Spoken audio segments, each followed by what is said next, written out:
Hey everybody, welcome back. Today I wanted to talk about what we're doing to increase our cash pay services so that way we can have a better chance of divesting ourselves from relying 100% on healthcare insurance. Those of you guys know, one of my previous posts was all about Medicare cuts and how we're getting screwed again next year and how the AMA doesn't care about us at all. I can only change what I can change. And what can I change? Well, I own the business, so I can change the direction that my business is going. And with that direction, I really look towards gaining momentum in the cash pay services. And sometimes I'll tell you some of these things like sneak up on you. Our executive wellness exam, which is a full-on hour, but 30 minutes is spent with a medical assistant doing the workup prior to me even walking in. And then another like 10 minutes is blood draw after that. So really I'm 20 minutes face-to-face with them. That's it for the executive wellness. But I basically make $1,000 an hour doing that. And I realized that I paid myself in September about like 35 grand for that executive wellness that I had in there.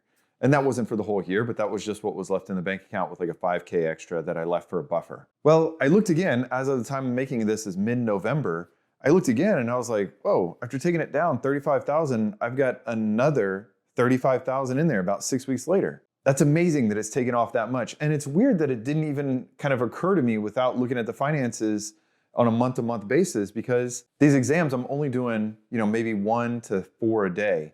And you don't think of them as like high volume because you're not doing high volume of them.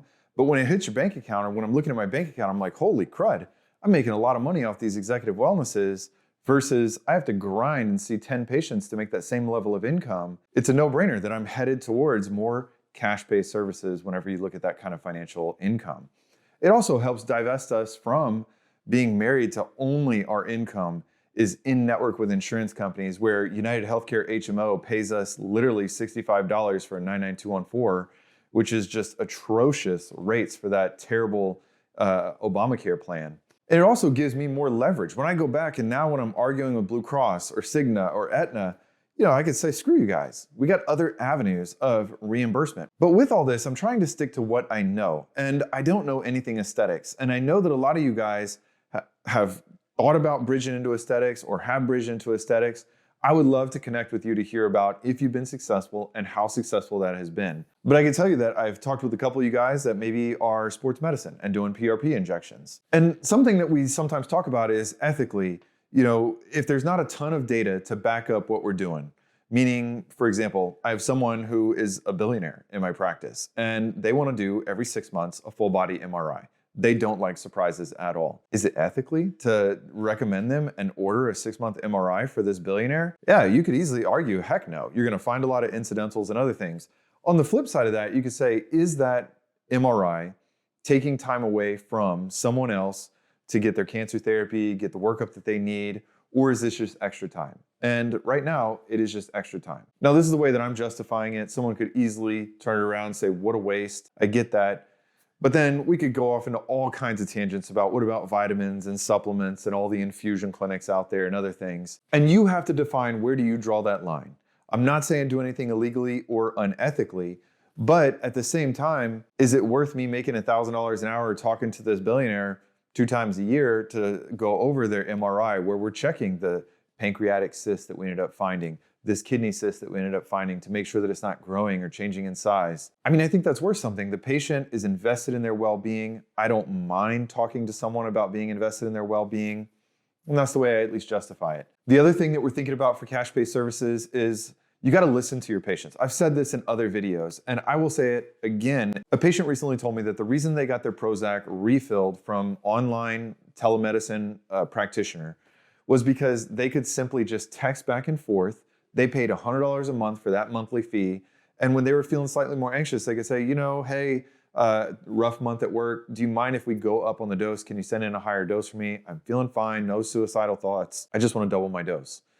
And he said that they just texted back literally within hours or the next morning. Can't remember which one it was, but they texted back, yeah, sure, no problem, send it in for you. And then it was delivered right to his house. People want convenience.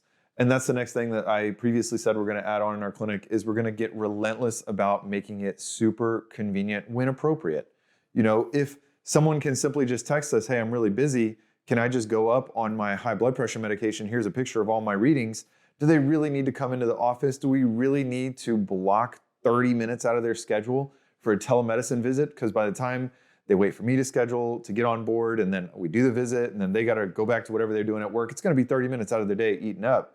Couldn't they just text me that if they're super busy? Unfortunately, insurance won't reimburse that. So why not lean into that and find other ways? And that's the next thing in 2025 that we're going to bridge into is we're going to offer after-hours care and that premium service. Maybe not on January 1st, because still working out the details with my lawyer, but we got to listen to the patients about what they want, and that's what we're going into. I mean, this year alone, out of our executive wellnesses that I'm doing, I'm going to make 6 figures just off the executive wellnesses. That's amazing. So I'd love to hear from you guys. What are y'all doing cash pay to divest and almost divorce yourself from the insurance companies to say, this is how I'm bringing in extra cash? If you're doing some things, leave a comment below. If it's something that I'm not familiar with, I may reach out to you to say, hey, do you mind if we chat about it so I can learn more about that? Not that I'm thinking about doing it, but I think other people may actually love hearing about it. And if you want to share your story, I'd be happy to share that story with others. All right, guys, other side note that I'm going to plug.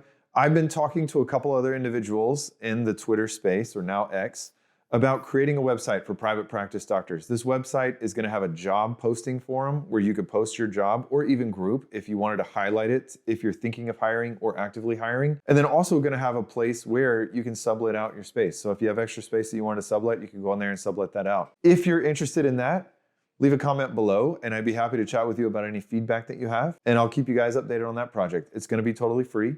I'm planning on just doing it because I'm tired of reading on private practice physician forum about how people are trying to sublet and you got to scroll through to find people. You're trying to hire someone, it gets buried. It's a difficult thing and there's no website that exists right now. So I'm just going to create a free one as a side project. All right, you guys, that's it for today. Grow the cash pay services. See y'all next time.